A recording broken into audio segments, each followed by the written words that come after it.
Sidang sengketa Pilpres di Mahkamah Konstitusi terus bergulir sampai hari ini. Dan hari ini 4 menteri dipanggil oleh Mahkamah Konstitusi untuk menjadi saksi yang memberikan keterangan dan membuktikan apakah dalil-dalil dari para pemohon terkait dengan dugaan kecurangan dan kemenangan Prabowo Gibran adalah karena salah satu penopangnya bantuan sosial yang dikucurkan oleh Presiden Jokowi melalui APBN. Meskipun APBN itu disepakati oleh DPR dan pemerintah, tetapi pola pengucurannya, pola pemberiannya, pola penyerahannya harusnya terukur dan menghindari momen-momen yang bersifat politik.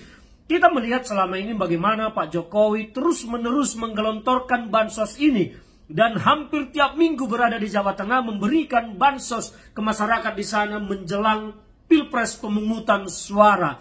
Inilah sebuah kecurigaan yang patut dipertanyakan oleh publik dan masyarakat, terutama pemohon dalam hal ini 01 dan 03, bahwa bansos itu memang sengaja diperuntukkan oleh Pak Jokowi untuk menarik empati masyarakat, empati publik masyarakat miskin kita untuk memilih Prabowo Gibran, yang mana Gibran adalah putra Pak Jokowi, sehingga ada konflik interest sesungguhnya di sana. Mestinya kalau Pak Jokowi itu tahu malu dan tahu etika pemerintahan, Pak Jokowi seharusnya tidak turun langsung membagikan bansos pada saat itu, karena lebih diserahkan harusnya kepada menteri terkait, lembaga-lembaga di bawah presiden. Karena kalau Jokowi yang turun langsung, maka konflik interest itu begitu nyata terjadi. Harusnya Jokowi, andai Jokowi tahu malu dan tahu etika pemerintahan dan tidak ada niatnya untuk membantu Prabowo Gibran dengan bansos APBN negara, maka pembagian bansos itu seharusnya tidak dilakukan secara langsung oleh Jokowi, tetapi diserahkan kepada lembaga negara atau pemerintah daerah atau kementerian terkait untuk menyalurkannya. Tapi mengapa Jokowi tampak terlihat begitu rajin membagikan bansos pada menjelang pemungutan suara saat itu?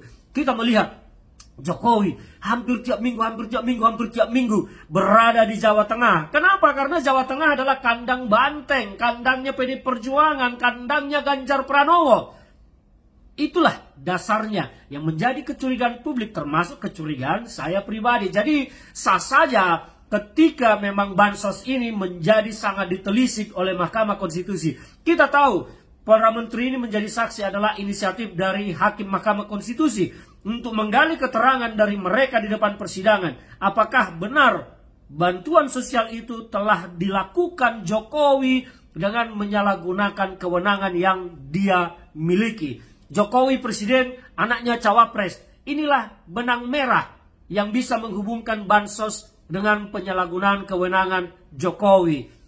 Saya berharap Bu Risma, Menteri Sosial, Bu Sri Mulyani, Menteri Keuangan akan membuka fakta-fakta sebenarnya dari penyaluran bansos ini. Kalau Airlangga dan Muhadjir Effendi, saya tidak berharap banyak. Mereka ini adalah pengikut Jokowi. Yang pasti mereka akan membenarkan semua yang dilakukan oleh Jokowi. Sehingga saya tidak berharap dari kesaksian Airlangga maupun kesaksian dari Muhadjir Effendi, Menko PMK. Karena mereka hampir bisa saya pastikan akan membebek, membenarkan semua yang dilakukan oleh Jokowi. Tetapi Risma dan Sri Mulyani, saya percaya dua sosok ini adalah orang-orang yang memiliki integritas. Meskipun mereka adalah menteri, tetapi mereka masih memiliki nurani untuk menyampaikan kebenaran apa yang terjadi dalam penyaluran APBN dalam bentuk bansos yang dilakukan oleh Jokowi.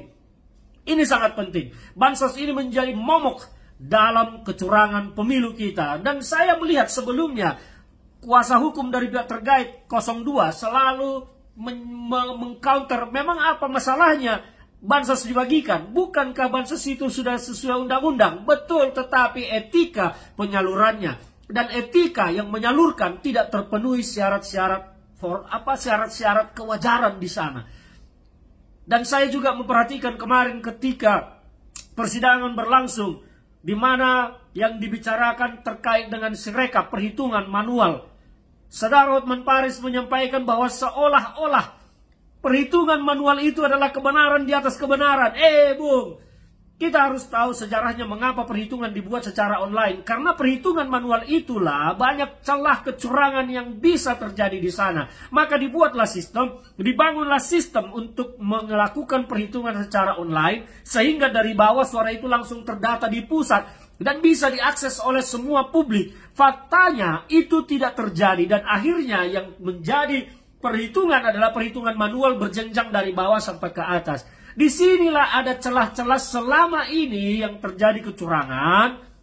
Maka dibangunlah sistem perhitungan secara online, secara digital. Untuk meminimalisir, bahkan untuk menghabisi adanya upaya-upaya kecurangan, penggeseran suara, perubahan suara. Jadi kalau Hotman Paris menyatakan, apalagi gunanya Sirekap, bukankah sudah dilakukan perhitungan secara berjenjang?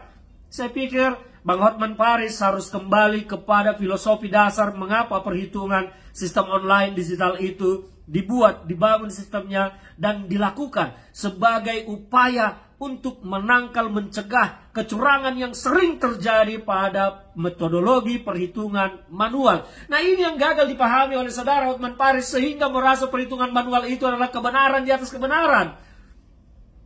Sirekap itu menjadi sangat penting. Karena itu dibangun untuk menangkal, menghentikan segala kecurangan-kecurangan yang sangat bisa terjadi pada proses perhitungan manual. Jadi bukan perhitungan manualnya yang mengalahkan sistem digital, sistem online yang harusnya menjadikan penghitungan suara kita menjadi bersih. Dan kembali kepada sidang hari ini, saya berharap kepada Bu Sri Mulyani dan kepada Ibu Tri Rismarini, Menteri Sosial, sampaikan kebenaran sejati tentang bantuan sosial dan penyalurannya. Apa yang terjadi dengan Jokowi yang sepertinya tampak tidak punya malu dan tidak punya etika menyalurkan bansos ini seenak udelnya.